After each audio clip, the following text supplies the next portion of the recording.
Cold War Kids, KINK live at the Bing Lounge. Hey, welcome back to Portland, guys, and congratulations on a sold-out show at the Crystal Ballroom. Now, Thank you. That's really, really great. Yeah. So, who you got in the band here? Sorry, I'm Johnny. this is Avero. Most hi. He's got a mic, and I'm Nathan. Yeah.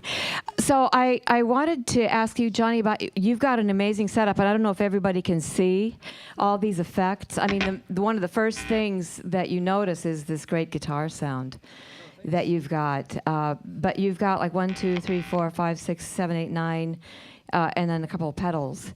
What's going on down there? You're really pulling back the curtains on the. I am. I scenes. totally want to pull it back. Sonic architecture. Yeah, there's some just different effects and some samples that we kind of add to the live.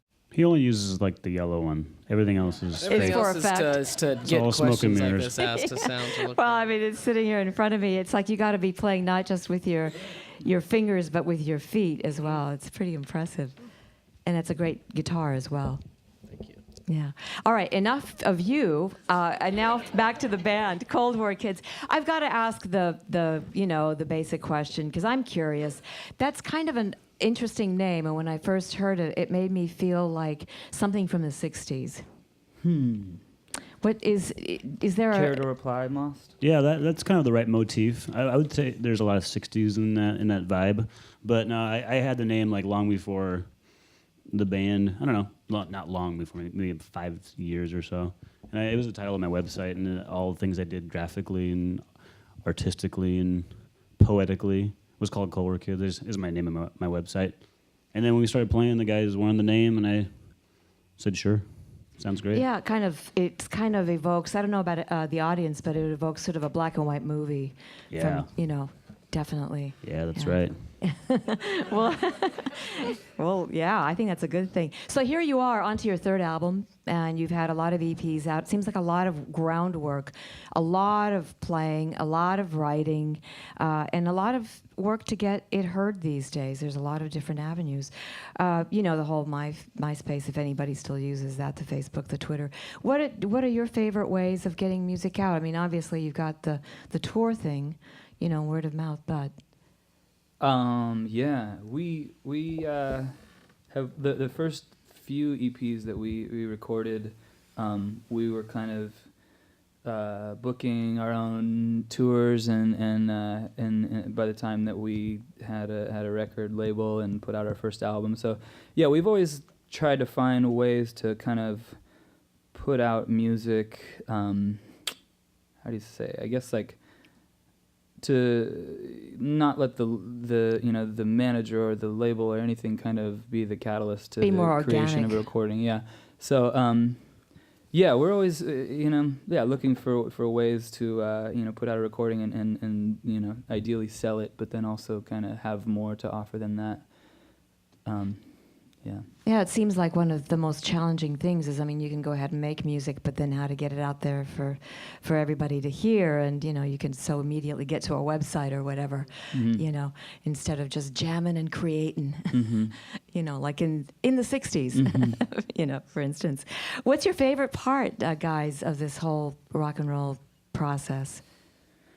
I think for us, being that we spent our first 4 years touring almost constantly, that I think recording is still kind of novel to us.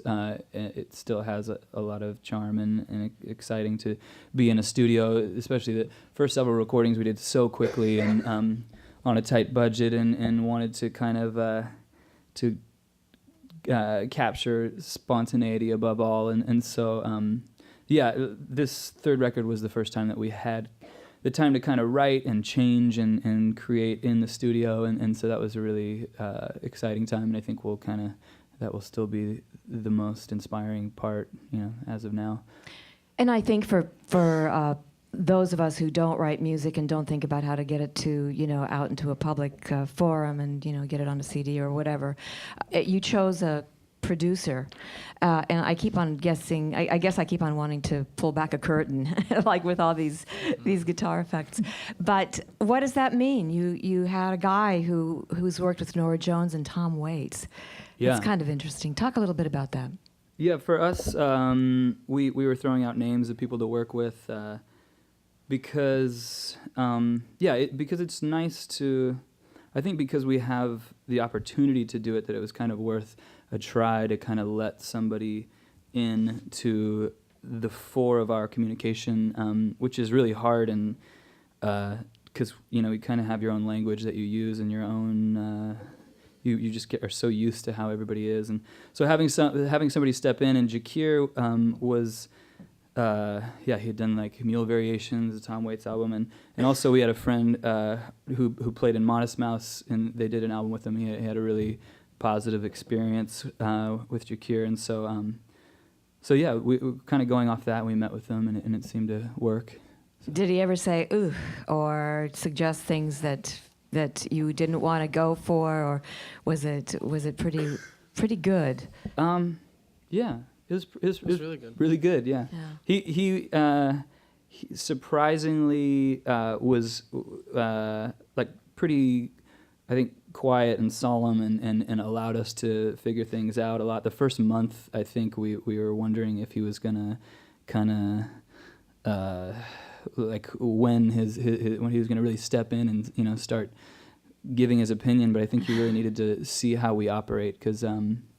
It's hard when there's 4 decision makers in a room, and who we're all have a very high opinion of what it is that we're doing. So it's definitely hard to work your way in, and you have to see the dynamic first. Yeah, kind of like sit back and just let it happen, and honor the process. Mm-hmm.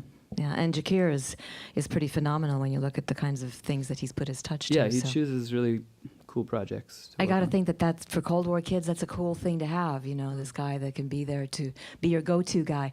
And just on the most practical kind of thing, Portland. This is not the first time you've been here. No. Yeah. What do you think? Oh man, we're going to Portland. Yeah. What do you look forward to doing? Bought some books today at Powell's. Yeah. A lot of books. I think all of us Great. bought a number of them. Yeah.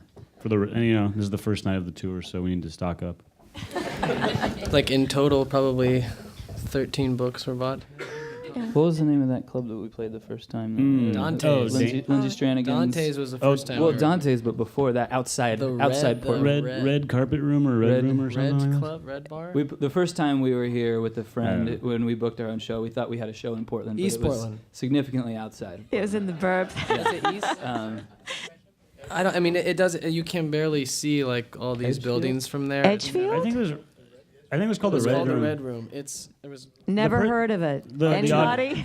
The audience was Exactly. Well, our the two audience friends was and the bartender. Were the yeah. only people there. Yeah. the person Well, that those days are happily gone. Cold War kids. Yeah. You got this sold out show at the Crystal Ballroom. That's gotta feel so good. Really Yeah. good, yeah. Yeah, it's cool to just get started touring an album with the most significant time that we have had of not touring for a while to come straight into it and have people still come out. It's really great. Well, it's really a pleasure. This is my first time meeting you, and it's really a pleasure. Everything I'm feeling about you, including all these special effects on your guitar, Johnny, you're so great.